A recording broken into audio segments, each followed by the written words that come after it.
오랜만에 팀원들과 회식을 했습니다. 회식에는 또 게임을 빼놓을 수가 없죠. 얘네들은 밥 먹고 게임만 했는지 공동 묘지에 아싸 올라갔더니 시체가 벌떡, 시체가 그런데 말입니다. 시체가 일어난다는 게 현실에서 가능한 일일까요? 묘지에 묻힌 시체에게서는 어떤 변화가 일어나고 있을까요? 오늘의 교양만두는 시체에 대한 놀라운 사실에 대해서 알아봅니다.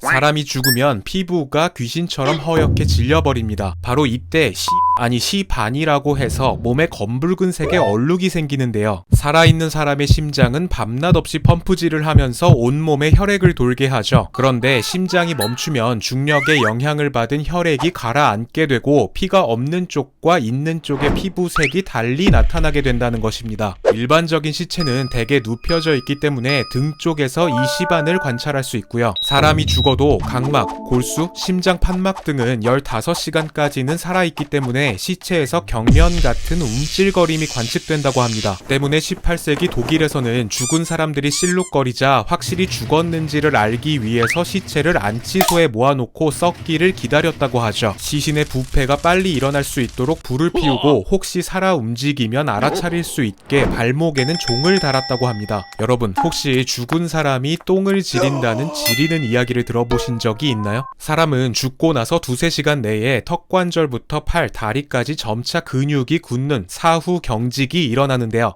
시간이 지나 경직된 근육이 이완될 때 조임 근육이 풀리면서 방광과 창자에 갇혀있던 똥오줌이 밖으로 나오기도 한답니다. 사망 일주일 후부터는 시체에 본격적인 부패가 일어납니다. 사람 몸속에 있던 박테리아가 더 이상 먹을 영양분이 없자 몸속의 세포를 먹기 시작하고 이때부터 썩은 내 나는 가스가 만들어지죠. 밖으로 배출되지 못한 가스는 시체 내부에 가득 차게 되는데 그 압력으로 인해서 배가 풍선처럼 부풀기도 하고 눈알과 혀가 튀어나오기도 합니다. 2018년 남아공에서는 죽은 지 열흘 된 임산부의 시체에서 부패가스로 인해 태아가 밖으로 밀려 나오는 사후 분만이 일어나기도 했죠.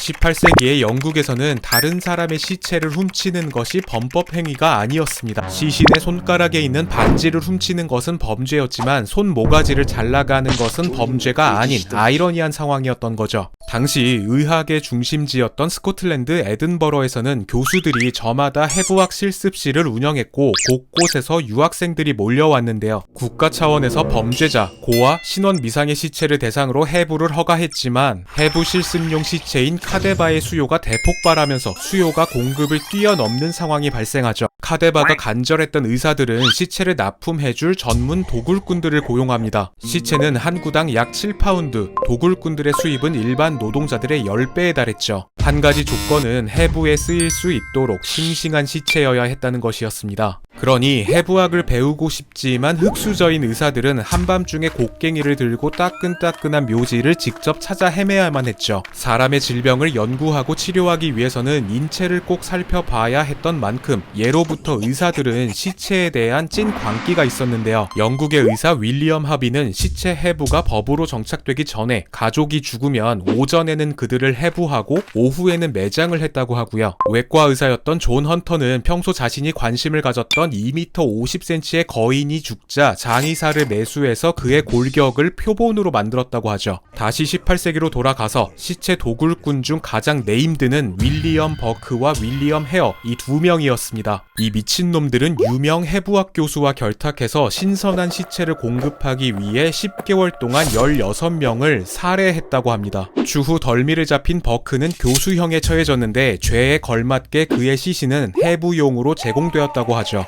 일련의 사건을 겪은 영국은 1832년 해부학에 대한 법을 제정해서 허가받은 의사와 학생만이 일정 조건을 충족한 시체를 해부할 수 있도록 조치했습니다.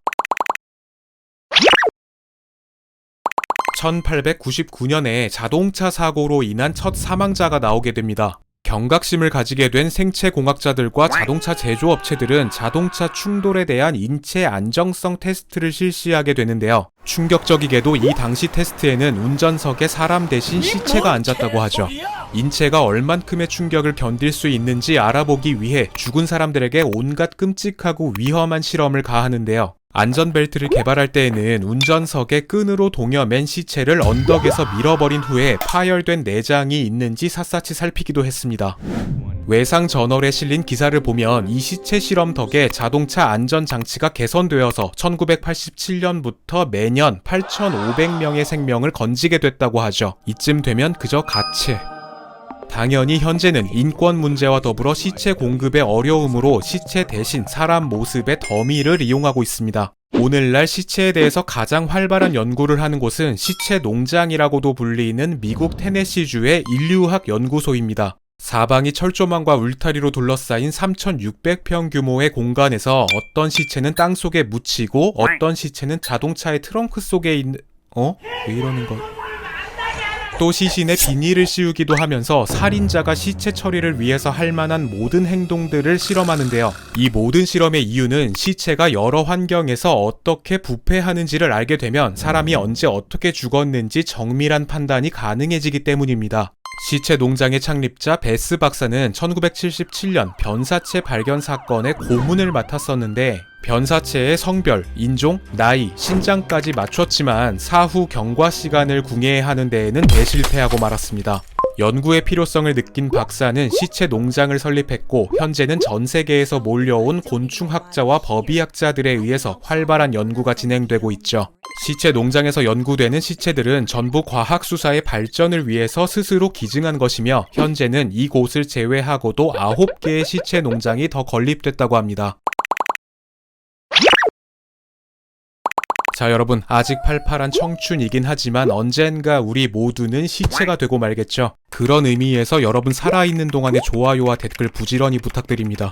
저희한테 건강보다 영상이 우선이라고들 하시는데 여러분도 건강보다는 영상 시청을 좀 먼저 장난이고 여러분의 무병장수를 기원하는 교양만두였습니다.